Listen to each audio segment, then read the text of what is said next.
Donald Trump has just pulled off one of the greatest upsets in American political history, facing an assembled army of nearly every institution, every corporation, every lever of power and public opinion, from big tech to Hollywood to the news media, and he pulled it off.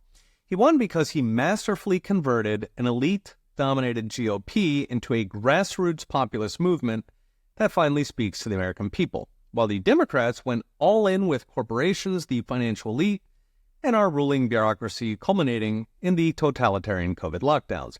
At that point, victory was inevitable because when the pendulum swings a little bit and you've got controlled opposition, their reaction is regime apologists like Mitt Romney or John McCain.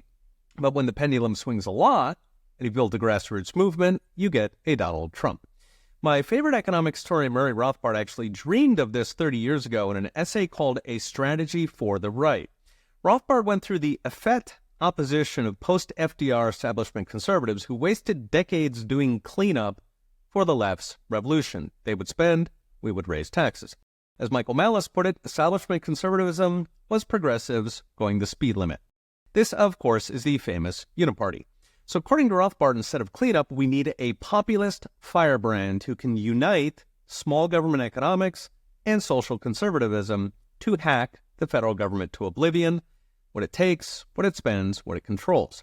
For Rothbard, this meant grassroots engagement in the culture wars, in kitchen table economic issues, and reaching out to form alliances with fellow travelers of either party, which might sound familiar.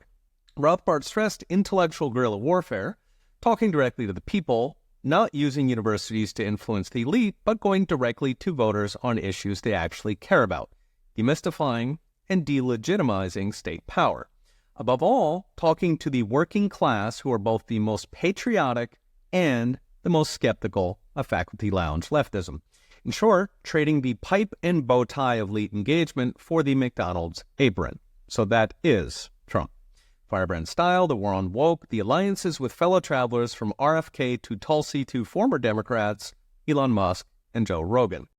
Trump treated the universities, indeed the entire left-wing intellectual elite, with utter disdain, and they still hate him for it.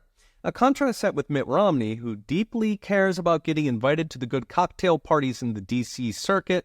Trump instead gave them the middle finger, and he loved every minute. So what's next? Brought to you by OnChain.com. Trump has converted Republican voters forever into exactly what Rothbard dreamed of. Grassroots, people-first electorate, not an errand boy for the left-wing elite. Republican politicians, of course, are a work in progress. Congress rigs the rules, so once you're in, you stand.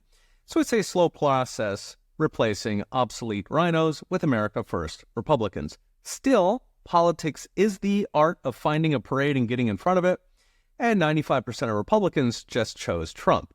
So the politicians will evolve, or they'll be out of power. This will eventually cripple the elite uniparty that has spent a century crippling America.